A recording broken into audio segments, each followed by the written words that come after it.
Alhamdulillahi wahda wassalatu wassalamu ala man la nabiyya ba'da amma ba'd. Qala Allah subhanahu wa ta'ala inna awhayna ilayka kama awhayna ila nuhin wan nabiyyin min ba'di. கண்ணியத்துக்கும் மரியாதைக்கும் உரிய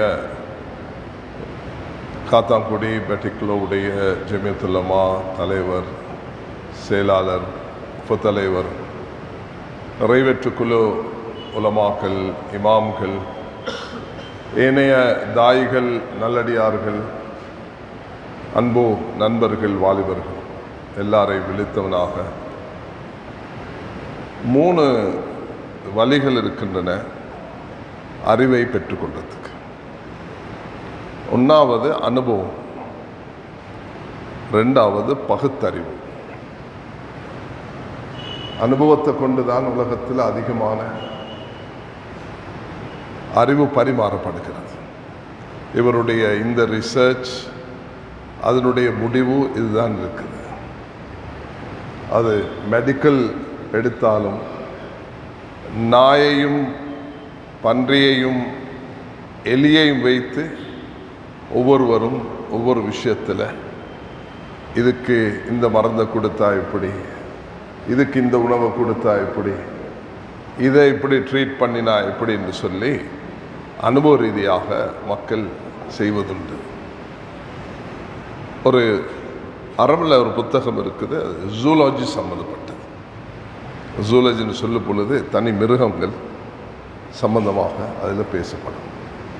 அதுக்கு பேர் ஹயாத்துல் ஹைவான். அதை இந்தியாவில் ஒரு பெரிய ஆலிம் அவர்கள் அதுக்கு ஒரு முன்னுரை எழுதினார்கள். அந்த முன்னுரையில் குரங்கை பற்றி அவர்கள் ஒரு சம்பவத்தை சொல்கிறார்கள். குரங்கு ஒரு ஊரில், இப்போ கண்டி எடுத்திங்கன்னா நாங்கள் வாழ்ந்த பகுதிகளில் கண்டி தென்னக்கும்பர் அந்த தலதா மாளிகாவை முன்னோக்கி போகும் பொழுது அந்த பகுதியில் ஏராளமான குரங்குகள் இருக்கும். மக்களை சிரமப்படுத்தி கொண்டே இருக்கும். இது உங்களோட பகுதிகளில் இருக்குமா இருக்கும் சார். ஆனால் எங்களோட ஏராளமான பகுதிகள் கண்டியில் இந்த குரங்குடைய சேட்டைகள் இருக்கு. ஒரு வீட்டுக்கு ஒரே இந்த குரங்கால பிரச்சனை. இதை எப்படி சரிப்படுத்துறது என்று யோசிச்சுட்டு குரங்குக்கு நஞ்சை போட்டு கொடுத்தாங்க. சாப்பாட்டில் நஞ்சை போட்டு குரங்கு கொடுத்தா 2-3 குரங்கு அந்த நுகர்ந்து பார்த்துட்டு திரும்பி போயிடுச்சு. திரும்பி போய் அப்போ சந்தோஷம் எல்லாருக்கும், இந்த குரங்கு சேட்டை முடிஞ்சிருச்சு. கொஞ்ச நேரம் போகல ஒரு படையாக வருது குரங்கு. ஒரு பெரிய குரங்கு படை உண்டு. அதில் நல்ல நாங்கள் இந்த சலாத் சாப்பிட்றது போல இலக்கொலையெல்லாம் கையில் எடுத்துகிட்டு வருது. அந்த உணவை கொஞ்சம் ருசிச்சுட்டு அதுக்கப்புறம் அந்த இலையை ஒரு கடிச்சிட்டு அந்த எல்லா விஷயத்தையும் நஞ்சு போட்டதெல்லாம் ஆன்டிபயோட்டிக்ன்றது அதுக்கு தெரிஞ்சிருச்சு. இந்த விஷத்தை உடைக்கிறதுக்கு இந்த இதில் மூலிகையில் மருந்து இருக்குது என்றதை என்ன செஞ்சிச்சு, அந்த குரங்குக்கு தெரிஞ்சிச்சு. இன்னொரு குரங்கு, பலரும் பலதையும் வளர்க்குறாங்க உலகத்தில். நாயை வளர்க்குறாங்க, மீனை வளர்க்குறாங்க. கல்ஃபில் போனீங்கன்னா சிங்கத்தை வளர்க்கக்கூடியவர்கள், அதோடு வாழக்கூடியவர்கள் ஏறாங்க. அதுக்கு பணத்தை வாரி வளரும். ஏன்னா சின்ன காலத்திலிருந்து இந்த மிருகத்தோடு இருக்கக்கூடியவர்களோட நான் கொஞ்சம் அவர்களோடு உரையாடுறது உண்டு. 96ஆம் ஆண்டில் நான் ஃப்ரான்ஸில் இருக்கும் பொழுது பார்க்குறேன், எல்லாருமே நாய்களோடு தான் இருக்கிறாங்க. டாக்ஸ் அடித்து பார்த்தீங்கன்னு சொன்னால் அது ஏராளமான உலகத்தில் டாப் கண்ட்ரீஸ்ன்னு சொல்லி காட்டும். உலகத்தில் 10 நாடுகளில் இந்த டாக்ஸுக்கு, நாய்களுக்கு முக்கியத்துவம் கொடுக்கக்கூடியவர்கள். நாய்க்கு எந்த அளவுக்கு இன்றைக்கு முக்கியத்துவம் கொடுக்கப்பட்டிருக்குதுன்னா, அதுக்கு பாபர் செலூன் இருக்குது, அதுக்கு தனி ஹாஸ்பிட்டல் இருக்குது, அதுக்கு ஹோம் ஃபார் எல்டர்ஸ், முதியோர் இல்லம் வச்சிருக்கிற மாதிரி அதுக்குள்ள இல்லம் இருக்குது, அதுக்கு அனந்தர சொத்தை பிரித்து கொடுக்கறதுக்குள்ள வழிகளும் இருக்குது. இதெல்லாம் நான் 96 படிச்சுட்டு எனக்கு வந்த ரோஷத்தில் நான் பிரான்ஸில் மஸ்ஜித் உமர் என்ற அந்த மஸ்ஜிதில் நான் ஒரு குர்ஆனுடைய ஆயத்தை எடுத்து அதில் நான் பேசுகிறேன். உலாஹிக கல் அன்ஆமி பல்ஹும் அதல். சிலருக்கு அல்லாஹ் தஆலா லஹும் குலூபுன் லா யஃப்கஹூன வலஹும் ஆதானுன் லா யஸ்மஊன் அய்யுன் லா யுப்சிரூன் என்ற இந்த குர்ஆனுடைய திருவசனத்தை சொல்லிட்டு சூரத்துல் ஆராஃப்ல மிருகத்தை விட மோசமானவர்கள் என்றதெல்லாம் நான் பேசுகிறேன். அந்த ஜும்மா பேரூரை முடிஞ்சதுக்கு பிறகு எனக்கு சிலர் வந்து சொன்னாங்க, தயவு செய்து இது மாதிரி இதுக்கு பிறகு பேசுகிறாங்க, ஏண்டா இங்கே வந்து அது சகிக்க மாட்டாங்க, நீங்கள் பேசினதை இங்கே சகிக்க மாட்டாங்க. சிலர் இப்படி பேசினவர்களை வந்து அதுக்குரிய தண்டனைகள் அவர்கள் கொடுத்திருக்கிறாங்க. ஏன்னா அந்த அளவுக்கு உலகம் போயிடுச்சு. நாய்க்கு அனந்தர சொத்தை கூட எழுதிட்டு போறவர்கள் இருக்கிறாங்க. சொத்து இருக்குதே, வாப்பா மௌத்தாகும் பொழுது பிள்ளை கொடுப்பாரு, வாப்பா என்ன சொல்றாருன்னு இந்த நாய்க்கு கொடுன்னு சொல்றாரு. நாய்க்கு யாரு கொடுப்பா? ஸ்டேட் கொடுக்கும். அந்த நாட்டுடைய அரசாங்கம் இந்த சொத்தை அப்படி எடுத்து அந்த நாயை யார் பராமரிப்பாரோ அவரோட கையில கொடுக்கும். அப்போ ஒரு நாயை வளர்க்கிறான், அந்த குரங்க வளர்க்கிறான். அப்போ அவருடைய தொழில் என்னன்னு சொன்னால் கலப்பு வியாபாரம், நேர்மையான வியாபாரம் இல்லை, தண்ணியை கலந்து தான் அவர் அந்த தொழிலை செய்வார்.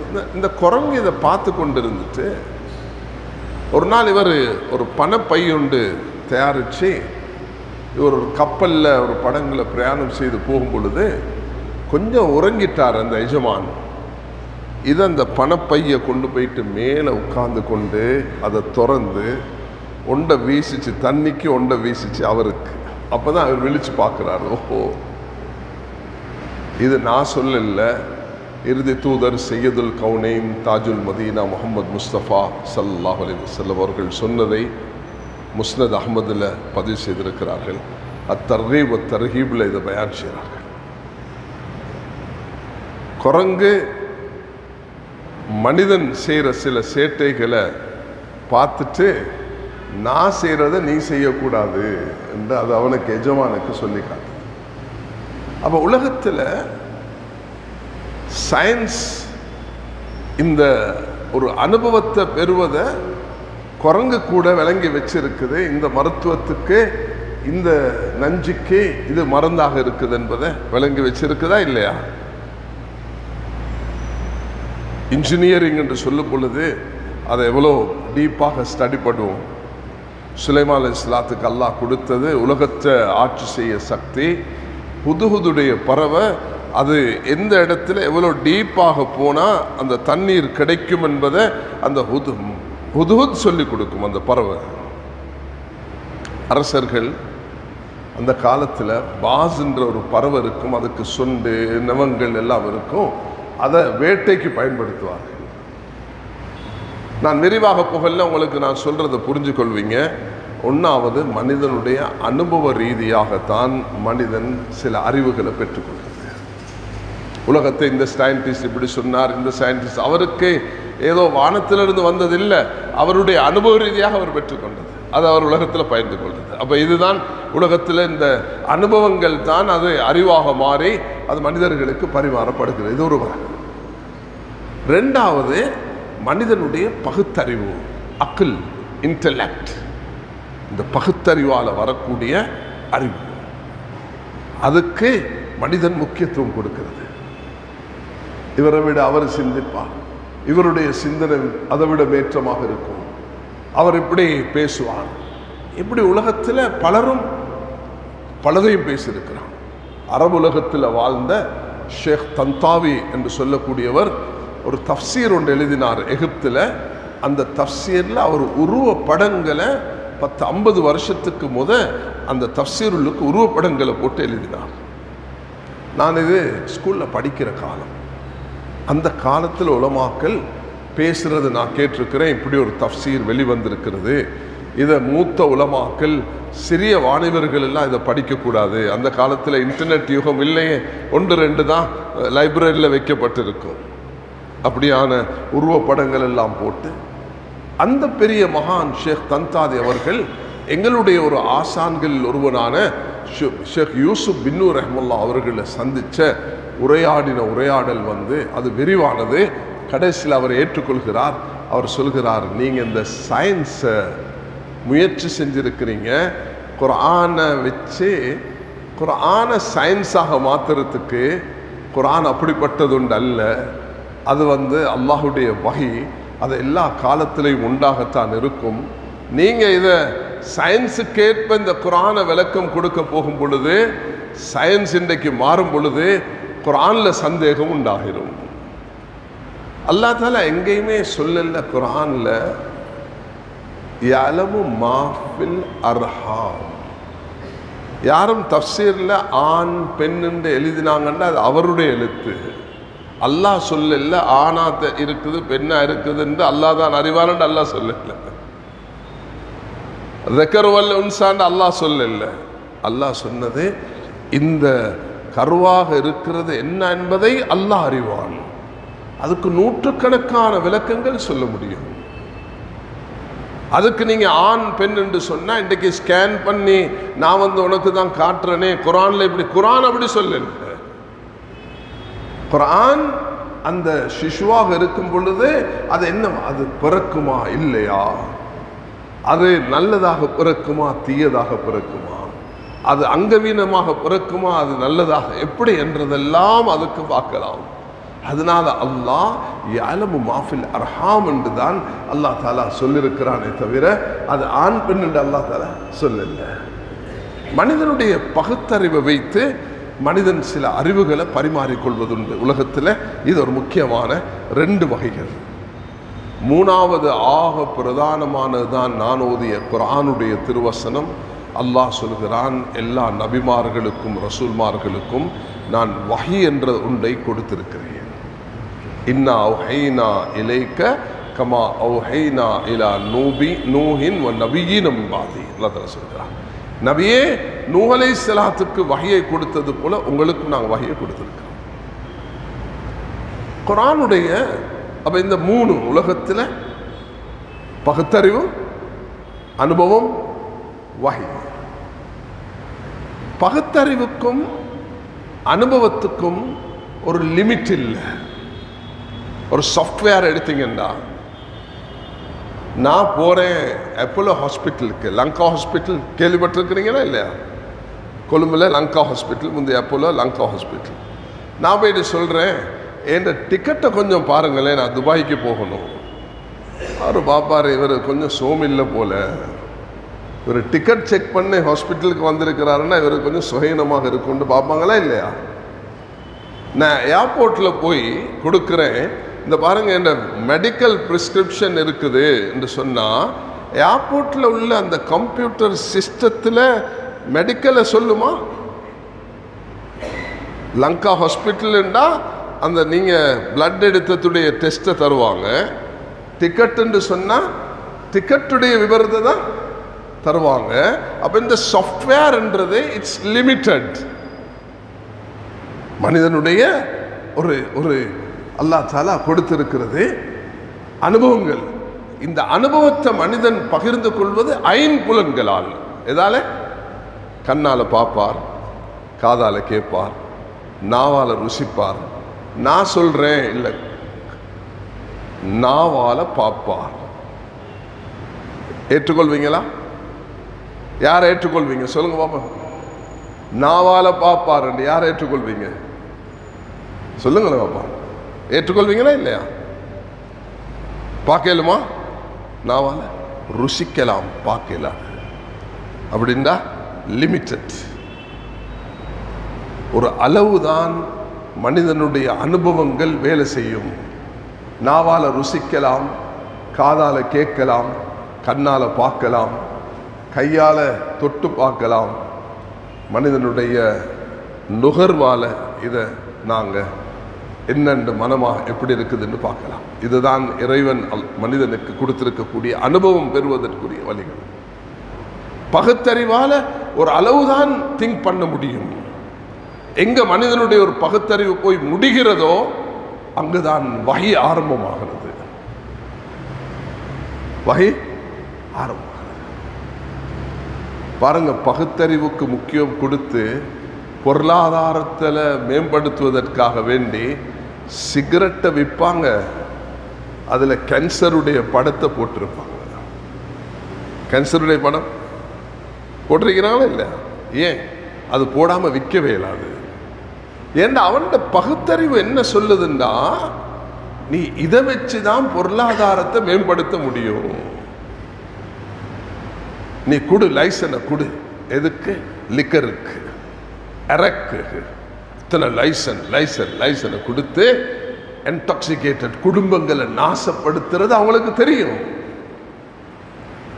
குடிச்சிட்டு போனா தாயையும் தாரத்தையும் வித்தியாசப்படுத்த மாட்டான் என்பது தெரியும். ஆனா அதுக்கு லைசன் கொடுப்பாங்க. இங்க லைசனும் கொடுப்பாங்க, இங்கிட்ட ஹாஸ்பிட்டலையும் திறப்பாங்க, இங்க மருந்தையும் கொடுப்பாங்க. ஏன்? இந்த பகுத்தறிவுக்கு ஒரு லிமிட்டட் இல்லை. அதை தடுக்கிறதுக்கு, கட்டுப்படுத்துறதுக்கு, வகைப்படுத்த. பொருளாதாரத்தை எடுத்தீங்கன்னா உலகத்தில் ஒன்று கேபிட்டலிசம், சோசலிசம். இப்படித்தானே படிச்சுக்கிறீங்களா இல்லையா? கேபிட்டலிசத்தில் ஒரு வார்த்தை ஒன்று இருக்குது, லேசஸ் ஃபேர் அப்படின்னு சொன்னா ஃப்ரீ மார்க்கெட்டிங். விபச்சாரத்தை விற்கலாம், தாயை விற்கலாம், மகளை விற்கலாம். கேபிட்டலிசத்தில் என்ன செய்யலாம்? அதில் எல்லாமே கொடுக்கும். மதுபானத்தை விற்கலாம், சிகரெட்டை விற்கலாம், எதையும் விற்கலாம், ஜினாவையும் அதுக்குள்ள லைசனை இஷ்யூ பண்ணலாம்.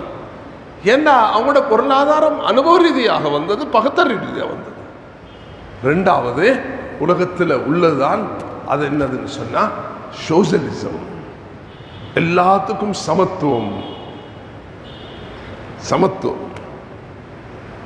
இஸ்லாம் இதுக்கு அப்பால. ரஷ்யாவை ஆட்சி செஞ்ச கோபச்சோவ் போன்றவர்கள் சொன்னார்கள், நாங்க இந்த முயற்சியை கொண்டு போயிட்டு ஒரு ஆப்பிரிக்கா நாட்டில் போட்டிருக்கணும். இங்க வந்து இவ்வளவு நல்ல மேம்படுத்த வேண்டிய இடத்துல நாங்க இப்படி செஞ்சிட்டோம் கை செய்தப்பட்டார்கள். இஸ்லாம் அது அனுபவத்தையும் மதிக்குது, பகுத்தறிவையும் மதிக்குது. அதே நேரத்தில் வஹியுடைய அந்த வழிகாட்டல், இறைவனால் கொடுக்கப்பட்ட இந்த வஹி, அதன் மூலமாக மனிதனை வழிநடத்துது. 1446 வருஷத்துல குர்ஆன் சொன்ன ஒன்றையும் அது போல ஒரு ஆயத்தையும் யாராலும் கொண்டு வர முடியல. மனிதன் வகுத்த சட்டம் இன்றைக்கு உண்டு, நாளைக்கு உண்டு. மனிதன் உலகத்தில் யுத்தம் செய்த விதம் அன்றொன்று இன்னொன்று. அழிவின் பக்கம், நியூக்ளியர் என்ற பேரில் உலகத்தில் நாசத்தின் பக்கம் போய்கொண்டே இருக்கிறான். எத்தனை லட்சம், எத்தனை கோடி. அந்த காலத்தில் ஹிரோஷிமா, நான் 95 ஆசைப்பட்டேன், எப்படி ஹிரோஷிமாக்கு அடிச்சார்கள் அந்த இடத்தை போய் பார்க்கணும்னு. அதால நான் 95 போன நேரம் அந்த தாக்குதலால் ஏற்பட்ட மக்களுக்கு ஏற்பட்ட ஆபத்தை நான் போய் பார்த்தேன். ஜப்பான்ல, ஹிரோஷிமால. எனக்கு ஒரு ஆசை இருந்தது, நான் அந்த இடத்துக்கு போகணும் என்று. அந்த இடம் தாக்கப்பட்ட இடத்துக்கு போய், ஜெர்மனியில் அந்த ஹிட்லருடைய சில பகுதிகளுக்கு நான் அங்கே போயிருக்கிறேன், அதை பார்க்கறதுக்காக. அன்பு வாலிபர்களே, நான் சொல்லக்கூடியதை கொஞ்சம் கவனமாக கேளுங்க, நான் மிச்ச நேரம் எடுக்க மாட்டேன். அல்லாஹ் தஆலா குர்ஆன்ல சூரத்துல் காஃப் வெள்ளிக்கிழமை எல்லாரும் ஓதணும். நஹ்னு நக்ஸு அலைக நபஅஹும் பில் ஹக் இன்னஹும் ஃபித்யத்துன் ஆமனு பிரப்பிஹிம் வஸித்னாஹும் ஹுதா. அல்லாஹ் தஆலா சொல்கிறார், நாங்கள் வாலிபர்களை பற்றி உங்களுக்கு சொல்கிறோம்னு சொல்கிறார் குர்ஆன்ல. அவர்கள் ஒரு வாலிப சின்ன கும்பல், ஒரு கூட்டம். ஃபித்யத்துன் ஆமனு பிரப்பிஹிம், அவர்கள் இறைவன் மீது நம்பிக்கை கொண்டார்கள், அல்லாஹ் அதை அவர்களுக்கு அதிகரிக்க செய்தான். எந்த நபியும் தன்னுடைய வாலிப பருவத்தை தாண்டாமல் இருந்ததில்லை. அது நூஹ் அலைஹிஸ்ஸலாமாக இருக்கலாம், ஆதம் அலைஹிஸ்ஸலாமாக இருக்கலாம், ரசூல் அலைஹிஸ்ஸலாம், எல்லாருமே தன்னுடைய வாலிபத்தை கடந்துதான் நபித்துவத்தை பெற்றிருக்கிறாங்க. ஈசா அலைஹிஸ்ஸலாம் ஒருவேளை நபிமார்கள்ல வயதில் குறைந்தவர், மற்றதெல்லாம் நுசூஸ்ல இவ்வளவுதான் வயது என்றது சாபித்தானது. ரசூலுல்லாஹி அலைஹி வஸல்லம் அவர்கள் 40 வயதுக்கு பிறகு கொடுக்கப்பட்டார்கள். இப்ராஹிம் அலைஹிஸ்ஸலாத்தை எடுத்து அவருடைய வாலிபம், சுப்ஹானல்லாஹ், தந்த தந்தையோடு அவர்கள் உரையாடின முறை அல்லாஹ் குர்ஆன்ல பேசியிருக்கிறான். மூசா அலைஹிஸ்ஸலாம் அவர்களுடைய வாலிபம், அவர்கள் எப்படி இந்த வாலிபத்தை கட்டுப்படுத்திக் கொண்டு நடந்தார்கள். யூசுப் அலைஹிஸ்ஸலாம் சூரத் யூசுப் ஹம்மத் பிஹி வ ஹம்ம பிஹா லவ்லா அர்ரா புர்ஹான ரப்பி என்று அல்லாஹ் ரப்புல் இஸ்ஸத் யூசுப் அலைஹிஸ்ஸலாம் அவர்களை ஜுலைஹா நாடி வந்த பொழுது அல்லாஹ்வுடைய அச்சமில்லை என்றால் இவரும் நாடி இருப்பார். நாட்டம் என்பது அது எல்லாருக்கும் அல்லாஹ் படைச்சதுதான். அன்றையிலிருந்து போராமையையும் படைத்திருக்கிறான், பணிவையும் படைத்திருக்கிறான், கிபரையும் படைச்சிருக்கிறான். அல்லாஹ் போராமை செய்கிறவர்கள் போராமை செய்து கொண்டுதான். காபீலுக்கு ஹாபீல் மீது ஆதம் அலைஹிஸ்ஸலாத்துடைய மகளுக்கு மத்தியில போராமை வந்துச்சு. யூசுப் அலைஹிஸ்ஸலாத்துடைய அந்த சகோதரர்களுக்கு மத்தியில வந்ததே அது தொடர்ச்சியாக அல்லாஹ் படைச்சதிலிருந்து இன்று வரைக்கும் அது இருந்து கொண்டே தான் இருக்கும். உலகத்தில் உங்களுக்கும் எனக்கும் இருக்கும். எனக்கு ஒரு இச்சை இல்லை என்று சொன்னால் நான் ஒரு மலக்காக விடுவேன், நான் மனிதனாக இருக்க முடியாது, இருக்கத்தான் செய்யும். அல்லாஹ் தஆலா சொல்கிறான் யூசுப் அலைஹிஸ்ஸலாத்தை பார்த்து, இவருக்கு அல்லாஹ்வுடைய அச்சம் இல்லை என்றால் இவரும் நாடி இருப்பார் என்று சொல்கிறான். அவருடைய உள்ளத்தில் அந்த அச்சம் அல்லாஹ்வுடைய பயத்தினால் ஏற்பட்டதே. அந்த ஜுலைஹா என்ன முயற்சி செய்தாலும் அவர்கள் அதுக்கு விலை போகவில்லை. சிறையை நான் தெரிவு செய்கிறேன் என்று அவர்கள் சிறைக்கு போவதை தெரிவு செய்தார்கள். நபிமார்கள் எல்லாம் எப்படி தன் வாலிபத்தை கடந்து வந்தது போல ரசூல் ஸல்லல்லாஹு அலைஹி வஸல்லம் அவர்களும் தன்னுடைய தகப்பனை இழந்தாங்க, 7 வயசுல தாய் இழந்தாங்க. அதுக்கு பிறகு தன் வாலிபம் 25 வயது அடைகிறாங்க. வியாபாரத்தில் நேர்மையாக இருக்கிறாங்க. கதிஜா ரலியல்லாஹு அன்ஹா 40 வயதில் 2 திருமணம் செய்து விடுபட்ட ஒரு விதவைய 25 வயதில் கல்யாணம் முடிக்கிறாங்க. நபியாக இல்லை, நபியாக இல்லை 25 வயசுல.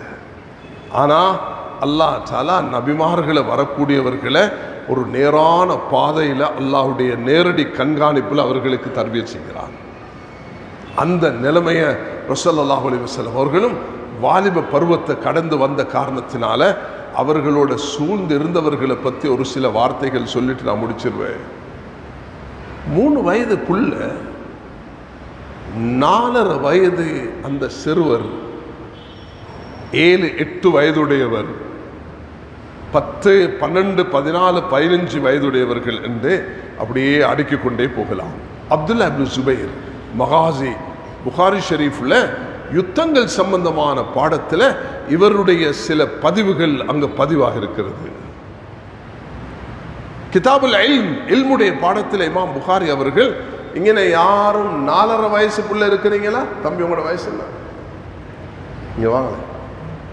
நீங்க ராஜா உங்களோட வயசு என்ன? வாங்க, இங்க வாங்க, 2 பேர் வாங்க. உங்களோட வயசு என்ன? 14. நீங்க 12. இந்த பாருங்க, இவருக்கு 14. பேர் என்ன? விஜா அஹ்மத். 14 வயதுடைய ஒரு சஹாபி யுத்தத்தில் பங்கு பெறுவதற்கு வருகிறார். ரசூலுல்லாஹி அலைஹி வஸல்லம் சொல்றாங்க, தம்பி உங்களுக்கு இப்போ இயலாது, நீங்க 15 ஆனதுக்கு பிறகு வாங்கன்னு சொல்றாங்க. வயதெல்லாம் அங்கே நிர்ணயிக்கப்படுகிறது. நீங்க வாங்க, 12 வயது. ஹதரத் ஹசன் ஹுசைன் அவர்கள் நபியும் உங்க மௌத்தாக போல 7-8 வயது. இவருக்கு 12. உங்களுக்கு எத்தனை வயசு? 13. 10 வயது யாரும் இருக்கிறீங்களா? யாரும் 10 வயது இல்லை. 11. இங்க வாங்க, விளங்கிட்டார் விஷயத்தை. இங்க வாங்க, சீக்கிரம் வாங்க, இடம் கொடுங்க அவருக்கு. இங்கிட்டு வாங்க. என்ன பேர் உங்களோட? நஹதி அஹ்மத். இங்கிட்டு வாங்க. இவருக்கு 11, இவருக்கு 12. அனஸ் இப்னு மாலிக் வாப்பா இருந்து போயிட்டார். ஒரு 10 வயது பிள்ளைய தண்ட தாய் வந்து நபிக்கிட்ட ஒப்படைக்கிறாங்க. சஹீஹ் புகாரில இமாம் புகாரி அவர்கள் ஹிதுமத்துக்கு என்று சொல்லி பதிவு செய்திருக்கிறார்கள். இந்த 10 வயது புள்ள 20 வருஷம் வரைக்கும் நபியோடு சேர்ந்து பயணிச்சிருக்கிறது. 12 வயது, 13 வயது, 14 வயது, 17 வயது. போங்க ராஜா, 2 பேர் போங்க. இந்த வயது நான் சொல்ல வாரது 10 அடைஞ்சவர்கள் அல்ல, 4.5 வயது. எத்தனை? கவனமா கேட்கணும். எத்தனை வயசு? 5 வயது. ஆக கூடினா மஹ்மூத். என்ன பேர்? மஹ்மூத். சொல்லுங்களேன். சஹீல் புகாரில முதல் பாகத்தை இல்முடைய சட்டரை திறந்து பாருங்க, இது கிடைக்கும். 5 வயதுல ஹதீஸை பதிவு செய்கிறார். இங்க யாருமே இல்லை. ஆக கூடினா 11 வயசு தான் இருக்குது. இமாம் புகாரி தஹம்முல் ஹதீஸ் 5 வயது. 4.5 5 ஆண்டு மட்டும்தான் 2 இமாம்களுக்கு மத்தியில் கருத்து வேற்றுமை வருது. சரி, நான் 5ன்னு எடுத்துட்டு போயிருவோம், அதுக்கு மேல கிடையாது அவருக்கு. அவர் என்ன சொல்றாரு தெரியுமா? ஏண்ட வீட்டுக்கு நான் நபி அவர்கள் வந்து அகத தல்வமினல் மா, எங்களோட வீட்டில் கிணறு இருந்தது, அதிலிருந்து தண்ணீர் எடுத்து வாயில வச்சு என் முகத்தில் துப்பி உமிழ்ந்து என்னோட விளையாடினார்கள் சொல்றார். மஜ்ஜனி மஜ்ஜதன், என் முகத்தில் நபியவர்கள் அந்த வாயில எடுத்து உமிழ்ந்து அந்த பரிகாசம் பண்ணி நபியவர்கள் அந்த நபியுடைய முகத்திலிருந்து பட்டது எவ்வளவு பெரிய பரக்கத்தாக இருக்கும், பாக்கியமாக இருக்கும். பெரும்பெரும் அரசர்களை பார்த்திருக்கிறேன். உர்வத் இப்னு மஸ்ஊத் சொல்கிறார், ரோம் பாரசீகத்துடைய அரசாங்கங்களை பார்த்திருக்கிறேன். அவர்களுக்கு அடிபணியக்கூடியவர்கள் அல்ல, அதை விட பெரும் தன்மை உள்ளவர்கள் தான் இந்த சஹாபாக்கள். வுதுவுடைய தண்ணீரை கூட எடுத்து முகத்தில் பூசிக்கொள்கிறார்கள் சொன்னார். அப்படிப்பட்ட அந்த 4 வயசு ஹசன் ஹுசைன் இன்றைக்கு ஃபஜ்ர்ல குனூத் ஓதுறோம், அவர்கள் 7-8 வயசுல. சஹாபாக்கள் அப்துல்லா இப்னு அப்பாஸ். இன்னைக்கு உங்களோட எங்கட தாய்மார் இல்லை. பத்ர் யுத்தத்தில் அப்பாஸ் என்பவர், அவர் முஸ்லிம் அல்ல, நபியுடைய சாச்சா, எதிர்த்தரப்புல வந்திருக்கிறார், எதிரியாக வந்திருக்கிறார். யுத்தத்தில் எதிரியாக ஆடை இல்லாமல் ஒரு அலங்கோலமாக இருக்கிறார். நபி அவர்கள் பார்த்து கவலைப்படுகிறார்கள், என்னுடைய சிறிய தந்தை இந்த நிலைமை அடைந்திருக்கிறார் என்று கவலைப்படுகிறார்கள். எவ்வளவு கவலையாக இருக்கும். வாப்பாட தம்பி, வாப்பா இல்லை, என தம்பி தானே எனக்கு சாச்சா, இந்த சாச்சாவோ எனக்கு எதிராக ஒரு நிர்பந்தத்தின் பேரில் வந்திருக்கிறார் சொல்லும் பொழுது நபிக்கு எவ்வளவு கவலையாக இருந்திருக்கு. அந்த மாதிரி ஒரு நிலைமையை தான் ரசூலுல்லாஹி அலைஹி வஸல்லம் சந்திச்சார்கள்.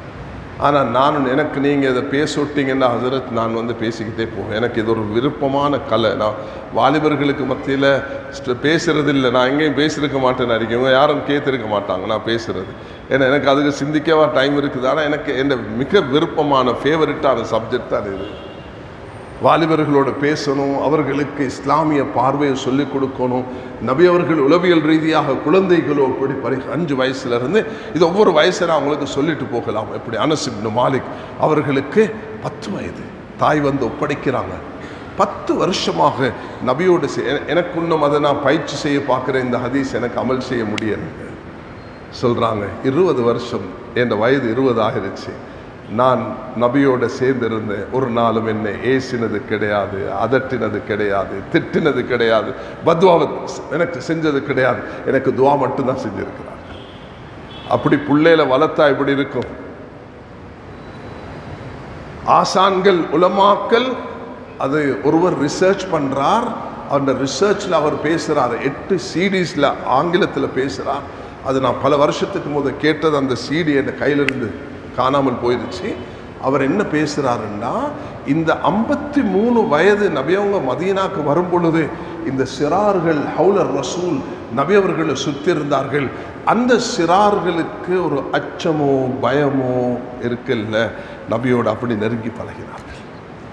நபியவர்களும் அவர்களோட பாசமாக பழகினார். அப்துல்லா இப்னு அப்பாஸ், வாங்க இப்படி எழுப்பி வாங்க. வயசு என்ன சொன்னீங்க? இப்படி வாங்க. 10? இங்க வாங்க, வாங்க தம்பிங்க வாங்க. இரவையில் நபி அவர்கள் இப்படி தொழுது கொண்டிருக்கிறார். தொழுது கொண்டிருக்கும் பொழுது இவர் இங்க வந்து நிற்கிறார். இடது பக்கத்தில் நபி அவங்க இப்படி பிடிச்சி அவரை இந்த பக்கத்துக்கு கொண்டு தொழுகையில் நிறுத்தினார்கள். யார் அவர்? யார் அவர்? Abdullah bin Abbas. அப்பாஸ் ரலியல்லாஹு மகன். யாருடைய மகன்? அப்பாஸ் ரலியல்லாஹு யார்? பத்ர் யுத்தத்தில் நபிக்கு எதிராக வந்தவர். அவருடைய தாயார் உம்முல் ஃபதுல். அந்த உம்முல் ஃபதுல் தான் அபூ லஹபை கொல்லுவதற்கு, எதிரியை இல்லாமல் ஆக்குவதற்கு காரணமாக அமைந்த தாய். அந்த தாய் எவ்வளவு கஷ்டப்பட்டு வளர்த்திருப்பாங்க அந்த பிள்ளைய. மக்கால இஸ்லாம் இவ்வளவு லேசாக வந்ததல்ல. இந்த பையன் அப்துல்லா இப்னு அப்பாஸ் என்று சொல்லக்கூடிய இந்த பையன் சாட்சி கிட்ட வந்து சொல்றாங்க, சாட்சி, நீங்க இந்த தாயிட உம்முல் ஃபதுல் மைமூனா சகோதரி தானே, எனக்கு இரவையில நபியோட படுக்கிறதுக்கு அனுமதி தாரீங்களா? இன்றைக்கு யாரும் கேட்பீங்களா அப்படி? அவருக்கு வயது 10 இருக்கும். ரிவாயத்தை நான் ஏன்னா அவங்க மௌத்தாகும் பொழுது 13 வயசு. அப்துல்லா இப்னு அப்பாஸ் நபி அவர்கள் வஃபாத் ஆகும் பொழுது 13 வயசு. அவர் 10 வயது புள்ள. புகாரில் அதிகமாக இமாம் புகாரி ரிவாயத் செய்யக்கூடிய ரிவாயத் சொல்றாரு, எனக்கு இரவையில் படுக்கிறதுக்கு அனுமதி தாங்க. என்னத்துக்கு? இல்லைன்னா நபியவங்க எப்படி உறங்குறாங்க, என்ன ஓதுறாங்க, அதை நான் பார்க்கணும். அவர் இரவையில் தூங்கல, இப்படி படுத்தாங்க 2 பேர். நபி அவர்கள் இப்படி, மைமூனா இப்படி, இவர் இங்க தலைமாட்டில் இப்படி படுக்கிறார். நபி அவங்க எழுப்பி போறாங்க டாய்லெட்டுக்கு, இவர் பின்னுக்கால போறார். போயிட்டு தண்ணி எடுத்து அப்படி வச்சுட்டு வந்து உறங்கி கொண்டார். உறங்குறது போல இருக்கிறார். வந்தொன்னு கேட்டாங்க, மன் ஃபஅல ஹாதா, யார் இந்த தண்ணீரை கொண்டு வச்சது? சொன்ன, ஹாதல் குலை, இந்த சிறியவர் தான் வைத்தார். அங்க வெளியாகிச்சு துஆ, அல்லாஹும்ம ஃபக்கிஹு ஃபித்தீன் அல்லிமுல் கிதாப் வத் தஅவீல் வல் ஹிக்மா. நபி ஸல்லல்லாஹு அலைஹி வஸல்லம் துஆ செய்றாங்க.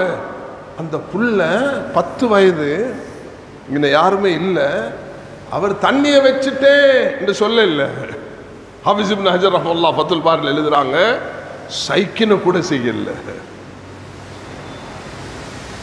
அந்த 10 வயது பிள்ளைக்கு எவ்வளோ ஒரு சோதனையான சூழல்ல வாழ்ந்தாங்க. மக்கால எதிர்ப்பு சூரத்தில் மதீனாக்கு வருவதற்கு எவ்வளவு கஷ்டப்பட்டாங்க. அதனால ஹஜ்ரத், நான் வேண்டிக் கொள்வேன், நான் முடிச்சு கொள்றேன் இன்ஷா அல்லாஹ். இது விருப்பமான தலைப்பு. இப்படி ஒவ்வொரு சப்ஜெக்டாக உங்களோட பிள்ளையில நூற்றுக்கணக்கான ஒன்று சேர்த்து என்னை விட அதிகமாக மாஷா அல்லாஹ் அனுபவம் உள்ள உலமாக்கள் இங்கே இருக்கிறாங்க. அவர்கள் இதை விட அழகாக பேசுவாங்க. சகோதரர் ரம்சி இந்த துறையில் உள்ளவர், அவரோட நீங்கள் இருந்து காத்தாங்குடி ஜமியத்துல் உலமா இடத்துல நான் வேண்டிக் கொள்கிறேன், இப்படியான நிகழ்ச்சி நீங்கள் இவர்கள் அழைத்து, நீங்கள் எக்ஸ்கோ உலமாக்கள் அதெல்லாம் எதிர்பார்க்காதீங்க, கொஞ்சம் அதை தூக்கி வைங்க. உங்களுக்கு காரியம் நடக்கணும்னா எங்கட ஸ்டாஃப்ல இவர் 9 வருஷமாக ஜமியத்துல் உலமால இருக்கிறார். அவருக்கு தெரியும் அவர் என்ன பேசுறார் என்று. அப்படிதான் தவறா பேசினாலும் நாங்க சொன்ன அவர் திருத்திக் கொள்வார். ஒவ்வொருவரும் அந்த துறையில அவர்களுக்கு அனுபவம், இதுதான் நாங்க எதிர்பார்க்கிறோம். துறை சார்ந்தவர்கள், வாலிபர்கள் அவர்களுடைய இந்த அனுபவங்களை அவர்கள் பகிர்ந்து கொள்ளணும். ரசூல் ஸல்லல்லாஹு அலைஹி வஸல்லம் அவர்கள் தன்னுடைய வாழ்நாளில் ஒவ்வொரு சஹாபியை நீங்க எடுத்து பேசிக்கொண்டே போனீங்கன்னா அவர்களோட கிடைச்ச அனுபவம், அந்த பாக்கியம், அது பெரிய பாக்கியம். நபியுடைய மனைவி தானே ஹப்ஸா ரலியல்லாஹு அன்ஹா, உமர் ரலியல்லாஹு அன்ஹுடைய மகள். உமர் ரலியல்லாஹு அன்ஹு, அபூபக்கர் ரலியல்லாஹு அன்ஹு மகள் ஆயிஷா, உமர் ரலியல்லாஹு அன்ஹு மகள் ஹப்ஸா. அவருடைய தம்பி பேர் என்னது? அப்துல்லா. என்ன பேர்? அப்துல்லா பின் உமர். அவர் நபியவங்க சொல்றாங்க, ரஜுலுன் சாலிஹுன், இவர் ஒரு சாலிஹான புள்ள, ஆனா தஹஜ்ஜுத் தொழுகிறார் இல்லைன்னு சொன்னாங்க. என்ன தொழுகிறார் இல்லை? தஹஜ்ஜுத் தொழுகிறார் இல்லை. தஹஜ்ஜுத்துக்கு உற்சாகப்படுத்தினாங்க. நான் சொன்னதில் 2-3 விஷயத்தை சொல்லிட்டு முடிக்கிறேன். அனஸ் இப்னு மாலிக் 10 வருஷம் நபியோட 20 வருஷம் வரைக்கும் இருந்தாங்க. அவருக்கு நபியவங்க ஒரு நாளும் ஏசினதில்லை, திட்டினதில்லை. அவருக்கு துவா செஞ்சாங்க. அந்த துவாவை அவர் சொல்றாரு, என் வாழ்க்கையில் நான் அனுபவிச்சேன்னு சொல்றாங்க.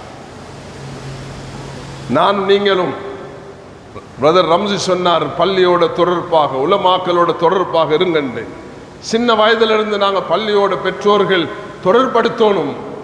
பெற்றோர்களையும் பிள்ளைகளையும் சேர்த்து இந்த நிகழ்ச்சிக்கு அழைக்கணும். அப்பதான் இது இன்டராக்ட் ஆகும்.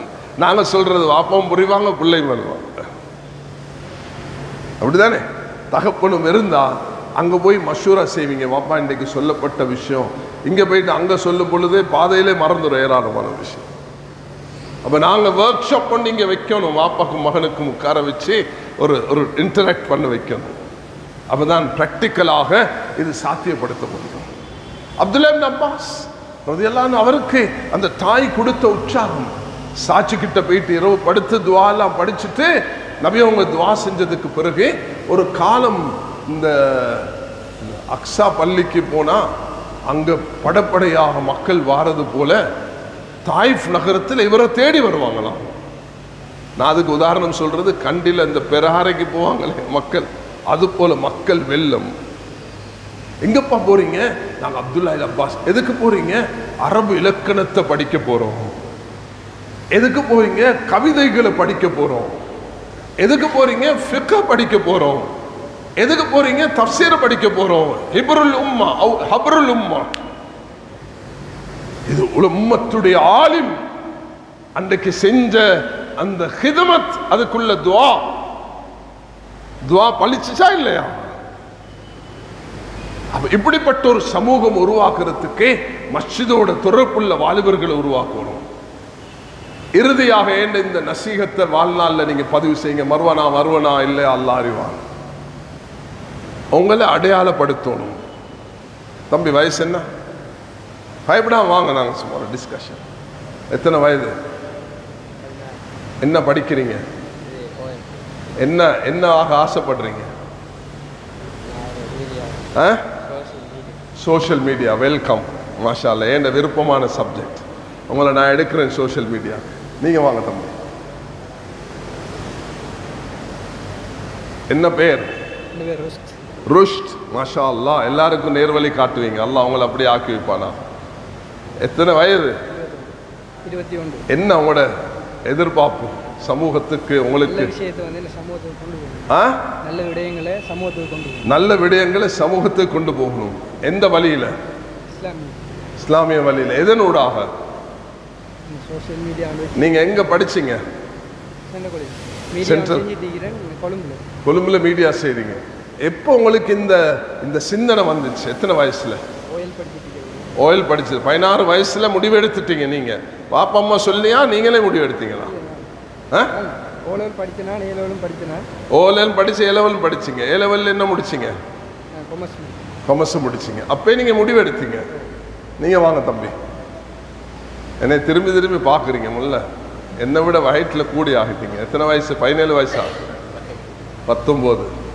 என்ன உங்களோட என்ன முடிச்சிருக்கீங்க படிப்புல? ஏலெவல் படிக்கிறீங்க. செகண்ட் இயரா? எப்ப எக்ஸாம்? என்ன முடிவு எடுத்திருக்கிறீங்க? என்ன உங்களோட இலக்கு என்னது? அடுத்தது யூனிவர்சிட்டி என்ட்ரன்ஸுக்கு போகணும். அப்படியா? இன்ஜினியரிங். என்ன துறையில? இன்ஜினியரிங்னா ஒரு வாஸ்ட் ஃபீல்ட் இல்லையா? எந்த துறையில? Electrical engineering. தம்பி வாங்களே, நீங்க வாங்க. உங்க ஜஸாக்கல்லாஹ் ஹைர். அஸ்ஸலாமு அலைக்கும். என்ன வயசு? 17. என்ன படிக்கிறீங்க? மெட்ஸ்ல ஏஎல் ஃபர்ஸ்ட் இயர்ல இருக்கிறீங்க. ஃபர்ஸ்ட் இயர்ல. என்ன உங்களோட எதிர்காலம்? இன்ஜினியரிங். எந்த துறையில? சிவில்ல. அல்லாஹ் பரக்கத்தாக்கி வைக்கட்டும். போங்க இன்ஷா அல்லாஹ். இந்த பாருங்க, ஆக முக்கியமாக உலமாக்கள் இடத்துல சமூகத்திடத்துல சொல்ல விரும்புகிறேன். நாங்கள் இந்த நாட்டில் யாரோட தயவுலையும் வாழக்கூடாது. எங்களோட சுய கௌரவத்தோடு வாழணும். அதுக்கு தான் மரியாதை இருக்கும். அதுக்கு எங்கட மதரசால் உள்ள எண்ணிக்கை 30,000. ஸ்கூல் காலேஜில் உள்ள 7 லட்சம். 7 லட்சத்தை அடையாளப்படுத்தினா இந்த 3000 மஸ்ஜிதுகளூடாக, இந்த 10,000 உலமாக்களூடாக இந்த நாட்டுக்கு சேவை செஞ்சு கண்ணியமாக வாழக்கூடியவர்களாக மாற முடியும். யாருடைய தயவுலையும் நாங்கள் வாழக்கூடாது. எங்கட சுய மரியாதையோடு வாழணும். சுயமரியாதைன்னு சொன்னா அல்லாஹ் தந்த பகுத்தறிவு, அது அல்லாஹ் தந்த அனுபவம், ஐம்புலன்கள், வஹீயின் ஊடாக இது பயிற்சிக்கப்படும். என்ன துறையில நீங்க போறது என்பது உங்களோட 10 வயசுல இருந்து அடையாளப்படுத்தப்படும். நீங்க முடிவு எடுத்துட்டீங்களா? என்னது என்னது உங்களோட எதிர்காலம்? வெள்ளமா சொல்லுங்களேன்.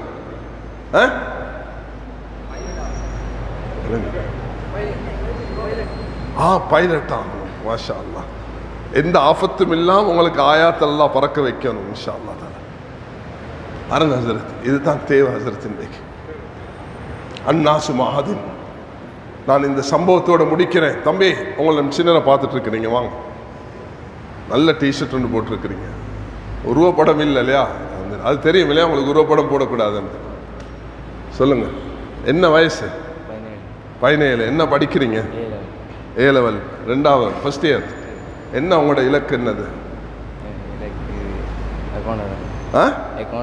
அக்கௌண்டன்ட் ஆகணும். மாஷா அல்லாஹ். எங்களுக்கு பணத்தை அனுப்பி வைங்க, கணக்கு பார்த்து. வேற என்னது? அல்லாஹ் பரக்கத்தை வைக்கிறது. பாருங்க, ஒவ்வொருவரும் ஒவ்வொரு துறையை தெரிவு செய்யறாங்க. இப்ப இவர்கள் வழிநடத்தப்படணும் இஸ்லாமிய ரீதியாக. அவ உலமாக்களோட தொடர்பு இருக்கணும். அப்ப உலமாக்கள் என்னட்ட ஒருத்தர் வாராரு, வந்து சொல்றாரு, நான் வந்து PhD செஞ்சிருக்கிறேன். எதுல? மியூசிக்ல. எதுல? எங்க போயிட்டு மியூசிக்ல படிச்சிருக்கிறாரு தெரியுமா? அமெரிக்கால. அப்ப இப்ப என்ன செய்ய போறேன்? அழுகிறாரு. சொல்றாரு, ஹசரத் எனக்கு இது இஷ்டம் இல்லை, நான் ஒரு தவறான துறையில அப்துல் ரஹ்மான போல வரண்டு ஆசைப்பட்டேன், இப்ப எனக்கு அது இஷ்டம் இல்லை. 7 வருஷத்தை நாசப்படுத்திட்டார். நான் அவருக்கு மாற்று வழியை சொல்லி கொடுத்தேன். ஹஜ்ரத் அப்துல்லா இப்னு அப்பாஸ் கிட்ட வந்து நான் உருவ படங்களை வரையக்கூடியவர் என்று சொன்ன நேரத்தில் அவங்க மாற்று வழியை சொல்லி கொடுத்தாங்க. நீ வந்து உருவமில்லாத காட்சிகளை இதுகளை இன்றைக்கு உலகத்தில் சம்பாதிக்கிறதுக்கு பேட்ச் ஒர்க் 10 கலரை போட்டு இப்படி டிசைன் பண்ணினா அதுக்கு எவ்வளோ பெரிய விலையாக மாறுது நடக்குது இல்லையா உலகம்? இன்றைக்கு அதை வாங்குறாங்க எல்லாரும். நான் அவருக்கு சொன்னேன், இயற்கையான சத்தத்தை கூட வாயால் எடுத்து நீங்க செய்யறதுக்கு ஏழுமுண்டா அதுக்கு அனுமதி இருக்குது. ராகம் குர்ஆன் ஓதுறது போல அல்லாஹ் ஒரு இனிமையான குரல். எத்தனையோ பேர் இன்றைக்கு பாகிஸ்தானுடைய ஒரு காரி இமாம் சுதைஸ போல ஓதுறார். அவர் ஆர்மி சீஃப், அவர் சுதைஸ போல ஓதுறார். தாரிக் ஜமீல போல பேசுறார். அல்லாஹ் இந்த குரலுடைய ஒரு ராகத்தை கொடுத்திருக்கிறார். அதனால ஏதோ ஒரு பாதையில போயிட்டு திரும்பி வராம, கை செய்தப்படாம உலமாக்களோட சேர்ந்து பயணிக்கும் பொழுது எதிர்காலம் ஜொலிக்கும். அன்பு வாலிபர்களே, அதனால மஸ்ஜிதோட தொடர்பாங்க. மூத்த உலமாக்கள் மாஷா அல்லாஹ் எனக்கு பார்க்கக்குள்ளே அவர்களுக்கு எனக்கு கஷ்டமாக இருக்குது. இவ்வளோ நேரம் நான் பேசிக்கொண்டிருப்பது உங்களோட தனியிருந்து பேசியிருக்கணும் இந்த விஷயங்கள் எல்லாம். ஆனால் இருந்தாலும் அவர்களும் உங்களுக்காக பாசம் வச்சு இறக்கப்பட்டு இந்த மூத்த உலமாக்கள் வந்து இந்த விஷயத்தை அவதானிக்கிறாங்க. பெற்றோர்களும் எதிர்காலத்தில் இப்படியான பல நிகழ்ச்சிகள் எங்கட டீமுக்கு ஏலும் இங்கே வந்து சில உலமாக்களையும் வாலிபர்களையும் ட்ரெயின் பண்ண. என்ன நாங்கள் வந்து நிகழ்ச்சி செய்கிறது அது சாத்தியம் இல்லை. அது என்ன ஸ்டாஃப் கொஞ்சம் பேரை வச்சுக்கொண்டு நிகழ்ச்சி செய்கிறது சாத்தியம் இல்லை. சாத்தியம் என்னது? நீங்கள் ஒரு 10 துறை சார்ந்தவர்களை 10 உலமாக்களை தெரிவு செய்யுங்க. அந்த உலமாக்களுக்கு ட்ரைனிங் கொடுக்கட்டும். அவர்கள் இந்த நாட்டை இந்த மக்களை கவனிக்கட்டும், அவர்களுக்கு வழிநடத்தட்டும். எப்படின்னு பெற்றோர்களுக்கு இந்த அபிப்பிராயம் வரணும். நான் சொல்ல வந்தது என்னன்னு சொன்னால், நான் ஃப்ளைட் ஒன்றில் பிரயாணம் செஞ்சு கொண்டிருக்கிறேன் குவைட் ஏர்வேஸில்.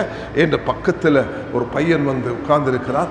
ஃப்ளைட் டேக் ஆஃப் பண்ணக்குள்ள இப்படி காதை அடைச்சு கொண்டு பயத்தில் நடுங்கிறார். நான் அவரை தட்டி பேசி, உங்களுக்கு ரிஸ்வி முஃப்தியை தெரியுமா? எனக்கு தெரியும், கேள்விப்பட்டிருக்கிறேன், பார்த்துருக்கிறீங்களா? பார்த்து இல்லை இதெல்லாம் பேசிட்டு போகிறாரு. எங்கே வாப்பா போகிறீங்க? நாங்கள் குவைத்தில் போயிட்டு இறங்க போகிறோம். நான் 10 மணி நேரம் 5 மணி நேரம் 4 மணி நேரம் பிரயாணத்தில் பேசி போனேன். எங்கே போகிறீங்க? நான் எகிப்துக்கு போகிறேன். என்னத்துக்கு? ஒரு குரான் காம்படிஷனுக்கு போகிறேன். தனியாக போகிறீங்க? இல்லை, வாப்பா கிட்ட பாஸ்போர்ட் இல்லை, என்னைய ஃப்ளைட்டில் ஒப்படைக்கிற கூடிய ஒரு முறை ஒன்று இருக்குது, ஃப்ளைட்டில் ஒப்படைக்கலாம். அப்போ நான் குவைத்தில் போயிட்டு இறங்கின உடனே அவருடைய கேட் வரைக்கும் நான் போய் அவருக்கு நான் அங்கே கேட்டில் உள்ள செக்யூரிட்டிக்கு சொன்னேன், இவர் ஒரு ஹாஃபிஸ குர்ஆனுன்னு. அந்த செக்யூரிட்டி அரபிகள் எல்லாம் சூழ்ந்து கொண்டு இவரோட அரபில் பேச ஆரம்பித்தாங்க. நான் சொன்னேன், இப்போ அரபில் பேசாதீங்க, இவர் குர்ஆன் மட்டும்தான் ஓதுவார், அரபு பேச மாட்டார், இதுக்கு பிறகு தான் அதை படிப்பார். அப்போ நான் விளங்கினேன், 14 வயது அன்றாதபுரத்தில் உள்ள இந்த பையனுக்கு குர்ஆனுக்கு கொடுத்த முக்கியத்துவத்தால் எகிப்தில் காம்படிஷனில் ஈடுபட்டு இருக்கிறார். அன்னாசு மஆதின், நீங்கள் எல்லாம் சுரங்கங்களை போல கமாதின் தஹபுல் ஃபித்தா, தங்கம் வெள்ளியுடைய சுரங்கத்தை போல அல்லாஹ் உங்களை வச்சிருக்கிறான். உங்களை அல்லாஹ் தாலா பயன்படுத்துவாராக.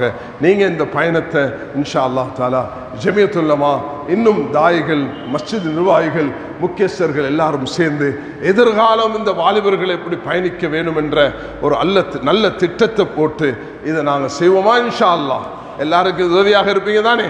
கையை தூக்குங்க பார்ப்போம். யார் யார் இதுக்கு நல்ல கையை தூக்குங்க. எல்லாரும் இது ஒத்துழைப்பாக இருந்து இந்த ஒரு சிறப்பான எதிர்காலத்தை, காத்தாங்குடி தான் வாலிபர்களை பார்க்கணுமுண்டா, டீனேஜர்ஸை பார்க்கணுமுண்டா காத்தாங்குடிக்கு வாங்க என்ற ஒரு சிறப்பான எதிர்காலத்தை அல்லாஹ் தஆலா ஆக்கிருவானாக. வாஹிரு தஅவானா அல்ஹம்துலில்லாஹி ரப்பில் ஆலமீன். வஸ்ஸலாமு அலைக்கும் வரஹ்மத்துல்லாஹி வபரகாத்துஹு. வலைக்கும் சலாம்.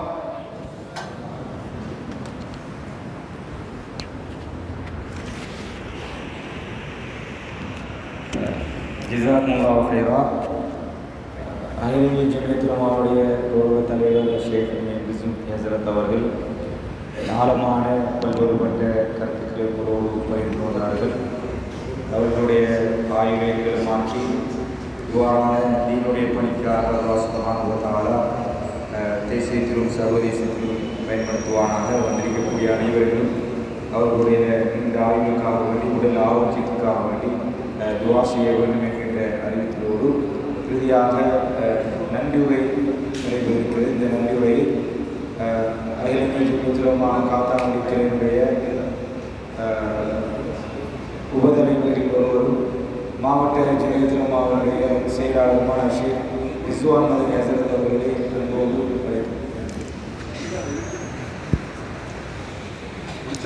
நன்றியுரை. நன்றிக்கின்றே பிறந்தது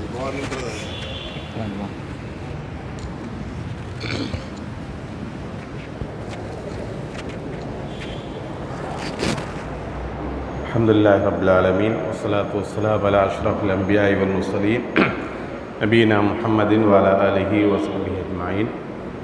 பல சிரமங்களுக்கு மத்தியிலே எமது ஊருக்கு வருகை தந்த அகில இலங்கை ஜமியத்துல் உலமாவின் கௌரவ தலைவர் ரிஸ்வி முஃப்தி ஹஸ்ரத் அவர்கள் உள்ளிட்ட ஏனைய சங்கமிக்க உலமாக்கள், முக்கியஸ்தர்கள், அதே போன்று காத்தாங்குடி ஜமியத்துல் உலமாவின் கௌரவ தலைவர், செயலாளர் உள்ளிட்ட கண்ணியமிக்க உலமாக்கள், பள்ளி வாய்கள் நிர்வாகிகள், இங்கே வருகை தந்த சகோதரர்கள், மாணவர்கள், நம் அனைவர் மீதிலும் அல்லாஹ்வின் சாந்தியும் சமாதானமும் உண்டாகட்டுமாக. அஸ்ஸலாமு அலைக்கும் வரஹ்மத்துல்லாஹி வபரகாத்துஹு. அல்லாஹ்வினுடைய பேரருளால் இன்றைய தினம் மகிழ்ச்சியாக ஆரவாரமாக கழிக்குகின்ற இளைஞர்கள் கழிக்குகின்ற இந்த பொழுதை அல்லாஹ்வுக்கு விருப்பமான முறையிலே மிக பயனுள்ள தகவல்களை, எதிர்காலத்தை நீங்கள் எவ்வாறு திட்டமிட வேண்டும் என்பதன் அடிப்படையிலே நீங்கள் நிறைய அனுபவங்களை இங்கே பெற்றிருக்கிறீர்கள். இது உங்களுக்கு அல்லாஹு தாலா தந்த பெரும் பாக்கியமாகும். இவ்வாறான பாக்கியத்தை அல்லாஹு தாலா எமக்கு தந்த அல்லாஹ்வை நாங்கள் புகழ்வதோடு, இவ்வாறான சந்தர்ப்பத்தை ஏற்படுத்தி தந்த அகில இலங்கை ஜமியத்துல் உலமாவுடைய மதிப்புக்குரிய கௌரவ தலைவர் ரிஸ்வி முஃப்தி ஹஸ்ரத் அவர்களுக்கும் அவரோடு வந்த உலமாக்களுக்கும் நாங்கள் இந்த சந்தர்ப்பத்திலே நன்றியை தெரிவிப்பதோடு, இந்த நிகழ்ச்சியை நாம் ஏற்பாடு செய்ய வேண்டும் என்று காத்தாங்குடி ஜமியத்துல் உலமா ஊடாக இந்த பள்ளிவாயில் அணுகி அனுமதி கேட்டவுடனே மனம் வந்து இந்த நிமிடம் வரை நிறைந்த இந்த உதவிகளை செய்து தந்தமைக்காக இந்த பள்ளிவாயில் நிர்வாகத்தினருக்கும் நாம் நன்றியை தெரிவித்துக் கொண்டு, இந்த நிகழ்வை ஒளி வாங்கி ஊடாக, ஒளிப்பதிவின் ஊடாக அதை நேரடியாக ஒளிபரப்பு செய்து ஒரு ஆவணமாக இதை ஏற்படுத்திய இந்த இரண்டு சகோதரர்களுக்கும் நாம் இந்த சந்தர்ப்பத்திலே நன்றியை தெரிவித்துக் கொண்டு முடிக்குகிறேன். வாஹிரு தஅவானா அல்ஹம்துலில்லாஹி ரப்பில் ஆலமீன். ஜஸாக்குமுல்லாஹு ஹைரா. ஒரு அறிவித்தல் ஒன்று எமது காத்தாங்குடி ஜமியத்துல் உலமாவினால் இளைஞர்களுக்கான, வாலிபர்களுக்கான தலைமைத்துவ பயிற்சி நிலையம் ஒன்றை நாங்கள் நடாத்தி வருகிறோம். 4ஆம் தொகுதியினர் வரை சுமார் 100 பேர்கள் இதுவரைக்கும் அந்த தலைமைத்துவ பயிற்சி நிலையிலே சான்றிதழ் பெற்றிருக்கிறார்கள். ஒரு மாத கால சான்றிதழ் பயிற்சி நெறி வாரத்தில் 5 நாட்கள் இஷா தொழுகையிலிருந்து 9:30 மணி வரைக்கும் நடைபெறும். 4ஆம் தொகுதியினருக்கான அந்த பாடம் இப்போது முடிவடைந்திருக்கிறது. இன்ஷா அல்லாஹ் இன்னும் ஓரிரு நாட்களிலே 5ஆம் தொகுதியினருக்கான அந்த அறிவித்தல்கள் உங்களுக்கு வரும்போது அதிலேயும் இணைந்து கொண்டு எங்களுடைய முழுமையான இந்த பாடநெறியிலே பயன்பெறுமாறும் அந்த அறிவித்தலாக உங்களுக்கு கேட்டுக்கொண்டு இந்த நிகழ்வுக்கு வருகின்றிருக்கின்ற அனைவர்களையும் அல்லாஹ் சுப்ஹானஹு வ தஆலா கபூல் செய்து அங்கீகரிப்பானாக. தியாகத்தோடு அர்ப்பணிப்போடு இங்கே கொழும்பிலிருந்து தொலைவிலிருந்து வருகின்றிருக்கின்ற கண்ணியமான உலமாக்கள், நிறைவேற்று குழு உறுப்பினர்கள், மிக முக்கியமான பொறுப்புதாரிகள் அனைவர்களுக்கும் அல்லாஹ் சுப்ஹானஹு வ தஆலா அவருடைய உடல் ஆரோக்கியத்தை கொடுத்து அவருடைய இந்த தீனுடைய பணிகளை கபூல் செய்வானாக, அங்கீகரிப்பானாக. இங்கே வந்திருக்கின்ற எல்லோரையும் அல்லாஹ் சுப்ஹானஹு வ தஆலா கபூல் செய்வானாக என்கின்ற பிரார்த்தனையோடு இந்த நிகழ்வை நிறைவு கொண்டு வருகிறோம். சுப்ஹானல்லாஹ் வ பிஹம்திஹி சுப்ஹானக்கல்லாஹும்ம அஷ்ஹது அல்லா இலாஹ இல்லா அன்த அஸ்தக்ஃபிருக வ அத்தூபு இலைக். ஸல்லல்லாஹு அலா முஹம்மத் ஸல்லல்லாஹு அலைஹி வஸல்லம் ஸல்லல்லாஹு